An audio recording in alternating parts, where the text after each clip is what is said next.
Vibes Radio, we rule the nation in this generation. The conversation we are having this morning is a follow-up to what happened last week on Monday at the Precious Talent School in Gando, Dagoretti South. 8 pupils lost their lives after a wall collapsed on them. And this was a poorly constructed wall.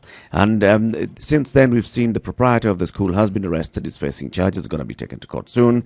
We've also seen the Education Ministry take up action, say they have ordered an inspection of all schools across the country on the status of the buildings and the structures, and said any school that does not meet their standards, because that means that there are standards, should be shut down immediately and the children transferred to other neighboring schools.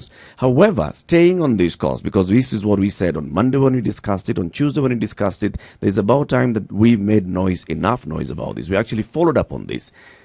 Looking at the fact that only one person is being held culpable for this, and this is the proprietor of the school, we seem to be forgetting that there are education officials who actually registered this school, who should have inspected this school, who should have made sure that this school meets the standards in the first place before the tragedy occurred.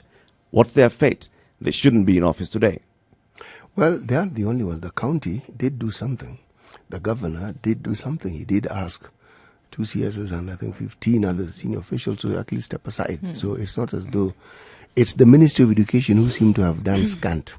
Maybe they have, and they just haven't publicized it. Well, if we don't know it, they haven't done it, have they? Justice must be seen to be done, I suppose. Yes. So, I mean, if they've done it and the purpose is to keep it secret, then we will never know. Maybe they're carrying out internal investigations. The first thing they should have done is said the same thing like Sonko did. So step aside. Well, Sonko was a bit of a knee-jerk reaction, and I think he capitalized on this opportunity to actually get rid of people he didn't want. The CSs that are being sacked, and they weren't actually involved. Why is it that when someone does something that I'm just saying they should do, suddenly it's a knee-jerk reaction? Magoha should also capitalize on this and make sure that he removes people who are not working. Magoha should also have a knee-jerk reaction. He should.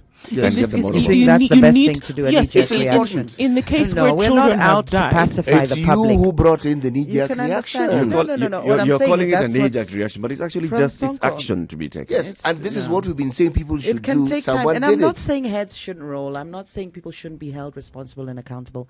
What I'm saying is maybe the Ministry of Education is looking further into this so that they get rid of the right people, because you could get rid of somebody and not, leave the people who are actually responsible. Interdict the people maybe in that it line takes- and maybe say, it as takes we time. investigate No. the people. You I think start the by records- asking people to step aside Let me first. open up I the think phone one lines. thing is clear. Let me open up the phone line. 0719 012 600. That's 0719 012 600. Mike, good morning. Mike? Hi, you hear me? Yeah. Good you are morning. good. Good morning. Great. How is the situation room? It's good. It's warm. Situational. I have one question. Mhm. When was it?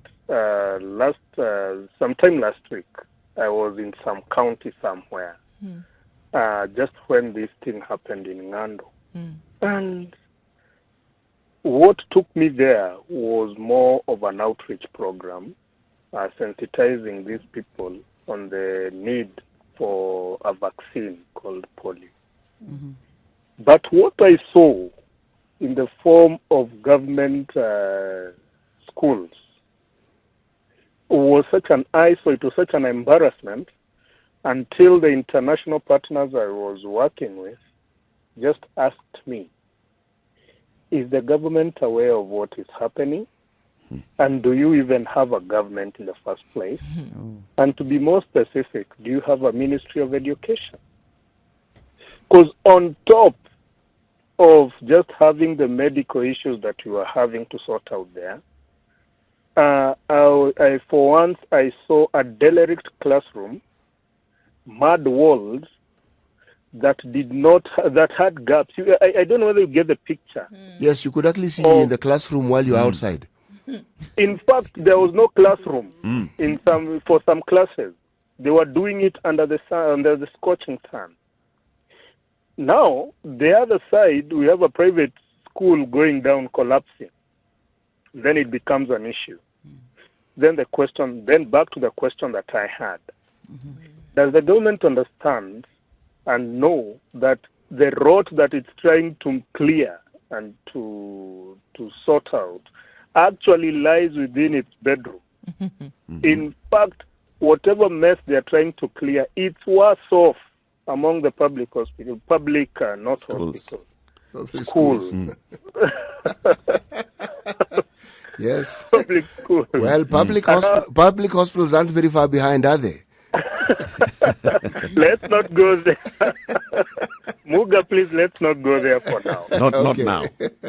10 years ago, I'm a young man, Yes. but not so long ago. I've done public schools right from the time I started class 1. And I remember that was the time when schooling made sense. In my view, the whole thing just went down, not under Kaimenyi, because he has a lot of things he did that did not make sense. But the moment they decided to do two things: one, to make it free; two, to stop this idea of caning in schools. Okay, that's a totally different tangent.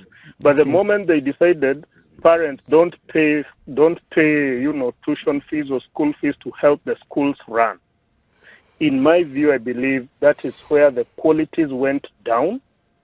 Leave alone the corruption issues that make money not available to get this school situation sorted. Yep. But the point at which, Latiff, you can take your kid to a school, a public school, and take him free of charge, the only thing you need to do is to just buy one shirt and one short and let the kid go to school, irrespective of what the teachers have. Whether the school has funds to run. That is where I feel the whole thing went haywire. Okay. And it doesn't matter how much we regulate. It doesn't matter how much we inspect. At the end of the day, the road rests at Professor Magoha's desk, and it will never be sorted until he does. It's sorted there. Us as parents decide, hey, look, let's take responsibility and manage the schools in which we take our kids' school. All right. So by managing, I mean we Mike, pay our fees. Mike, Yes. I have Steve who's calling in from Kibra, and he says he'd like to give us some information from Kibra as well. Good morning, please, Steve. Please. Steve, yes. Yeah. Yes, habari ya leo? Salama kabisa. Yeah, mimi ni Steve na natoka Kibira. Na mtoto wangu pia anasoma kutoka kwa hizi mojawapo za shule za private. Okay. But you see, wakati watoto wanasoma kwa hizi mashule, si ati hakuna public schools around. There are so many. But no, the quality of education is weak. In fact, my daughter huwa anatoka number 1 in that school. Iko mbaya, situation yake iko mbaya, but hawaja close. Na tufurahi government kuiclose, na hata wakisema wataangalia alternative ya kuhamisha kupeleka public, hawatafanya hivyo. Wataclose shule na waende. So inatoka na wasiwasi, but you see, we are not looking the structure that is quality. We are looking the education which should be quality, isn't it? So mimi sioni kama kuna haja wafunge shule ati kwa sababu nilazimishwe kupeleka kwa mtoto wangu kwa shule ambayo watakuwa kwa class watu 70. And then another point kwangu, administrator wa hiyo shule ni rafiki yangu, so mimi ni mtu wa jua kali, siwezi pata pesa kwa wakati unayofaa. So hata sasa niko na balance mpaka ya last term, but sasa ndio nililipa juzi kidogo. Sasa unaona, kwa sababu ni rafiki yangu naweza ongea naye na aache mtoto wangu aendelee kusoma, but kule public unajua atafukuzwa na nitakaa naye nyumbani. Yeah. So mambo ya public schools naye ni no. Steve, They have to pay. Lazima ulipe kwa public school. Yes, public inalipwa. Mtoto wako primary.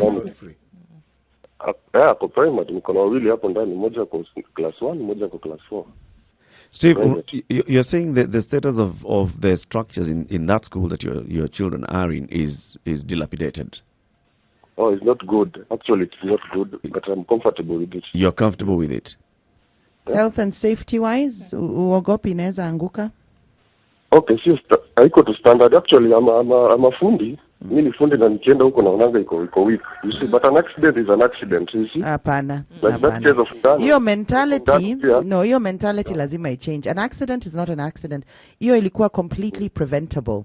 we have to move away from from this thinking that an accident is an accident or it's an act of God or it was by mistake. No, that was completely preventable. If those structures had been inspected as they should, when Ifundi, you've seen something wrong in the school, I suggest you bring it up and highlight it. It's not just about the education. The children have to be alive to enjoy their education in the first instance. Let's at least keep them alive. If there's structures that you see or are deemed to be dangerous, they must be taken down and the school shut down. The right to life, I think, or the importance of life far supersedes education. You're talking about two different things. But you see, in Kibra, you must understand in Kibra, hapo tuko kwa ile low income. Sisi ni watu tuko chini, eh?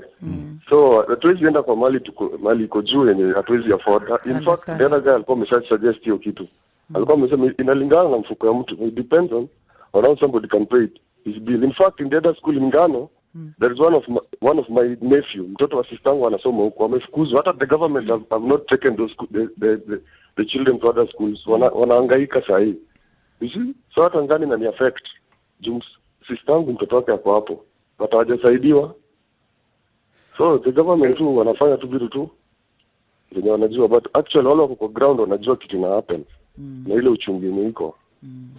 So what is the shule hata zibaki? In fact hata wafai kufunga. Sijui hata wanajifungia nini. So kama pesa walitoa. Tuendelee status quo. You're saying status quo should remain? Tuendelee hivyo. Mungu atatusaidia huko mbele. Wow. Thank you. Thank you. Heroic. Yes. Now that is the point. If for sure they are able to pay for these private schools, they can struggle to the point that they can actually afford to pay whatever amount they are paying. I believe the government can subsidize that cost and help the communities with which take the schools to those, which take children to those particular schools, to pay at least something to help the schools run. To improve the facilities of the It's school. not just the facilities, it's the quality of education. I think what people are feeling is, even when they pay the government, the quality of the education is not up to par. But if you hear what this gentleman said, and he brings in a totally different dynamic, because it was very clear. He said, look, it's not like there are no public schools around. They are there. However, I don't want to take my child to a school where there are 70 students in the class, number one.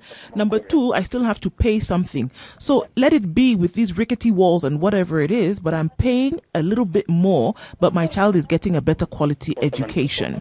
And that is something that is actually should be quite glaring for us to say and look at and see. The state of public schools is actually not one that we would want to aspire to as a country. And that is what we need to take into consideration. From the buildings and the infrastructure to the quality of education itself.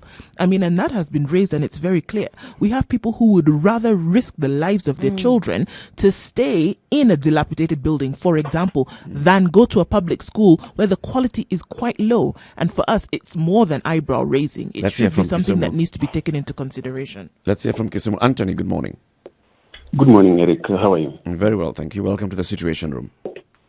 Thank you. I would like to make a contribution. The parent from Kibra resonates with 90% of we parents. The government, I think, in a way, has failed in one, meeting the quality. The quality is not just the buildings, as Nukoa said there. You go to a class where the standards are set, that is the teacher-to-student ratio should be maybe 1:40 for effective learning. The government has given, since 2003, I guess, in the lower primary, 100 children with one teacher. There's no learning there. Completely. So the parents, the children to better structures, pay an extra cost for the teacher to be 1:20, 1:40. Because ultimately, as a parent, my kid has to get the best foundation. And if the government cannot do that, then the private sector thrives. Now, it's a free enterprise. The regulation should not allow them to meet the basic minimum. Okay. The case of the school that collapsed, I would like to take it on a two-prong. It's an act of God. It's negligence from the quality assurance and all that. It's not an act of God. I'm going to disagree. No, it's not an act of God, and we need to get away from that mentality. It is not an act of God. It is a man-made disaster. No, it is not an act of God. It could have been an act of God. No, it is not an act of God. Example in Kisumu, there's a school, I think, I can't remember the exact name, within some place in Mamboleo, that is worse than that. And the school has not been closed. We've raised it on social media. We've gone to the education office. But I think with the income of the people around there, if you tell them to meet another standard, that enterprise will close. Because I think even the people who operate the schools do them on certain level. Now, if there's regulation and the people who do the regulation, the quality assurance, all that, the physical planners, do their work, there's the bare minimum that we can allow. Right. I won't say that the school in Nairobi was beyond the bare minimum.